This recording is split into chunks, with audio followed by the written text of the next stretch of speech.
Pernah nggak kamu kepikiran, kenapa ikan tuna, yang katanya raja lautan dan mahalnya bukan main, nggak pernah dijual dalam kondisi hidup di pasar ikan atau akuarium? Aneh kan?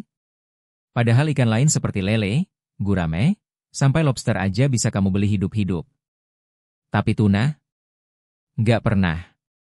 Jawabannya bukan cuma satu, tapi gabungan dari fakta ilmiah, fisik tuna itu sendiri, sampai cara hidupnya di laut lepas. Yuk, kita kupas satu-satu.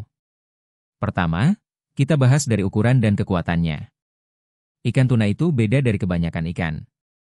Mereka bisa tumbuh sampai panjang 3 meter dan berat lebih dari 600 kilogram. Bayangin coba, kamu mau angkut makhluk segede itu dalam keadaan hidup? Belum lagi, tuna adalah perenang ulung. Mereka bisa berenang hingga 70 km per jam. Gila kan? Mereka terus bergerak tanpa henti. Kalau dimasukin ke akuarium atau kolam sempit, mereka bisa stres, luka, atau bahkan mati dalam hitungan menit. Tuna juga punya sistem pernapasan yang sangat spesial. Mereka termasuk jenis ikan ram ventilators. Artinya, mereka harus terus berenang agar air mengalir ke insangnya dan mereka bisa bernapas. Kalau mereka berhenti, mereka bakal kehabisan oksigen dan, ya, mati. Jadi, bedainnya.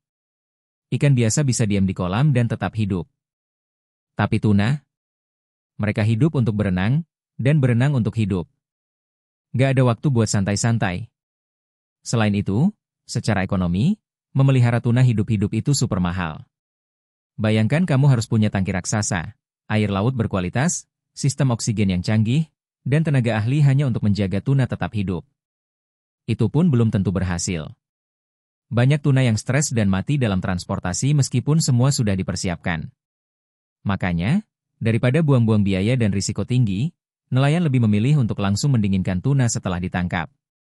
Tuna segar dengan kualitas tinggi bisa langsung dijual atau dilelang dengan harga fantastis, terutama di Jepang. Jadi, sekarang kamu tahu kan, kenapa ikan tuna nggak dijual hidup-hidup? Bukan karena nggak mau, tapi karena nggak bisa.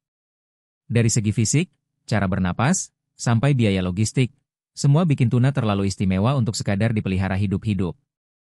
Dan justru karena keunikannya inilah, tuna jadi salah satu ikan paling mahal dan paling dihargai di dunia kuliner.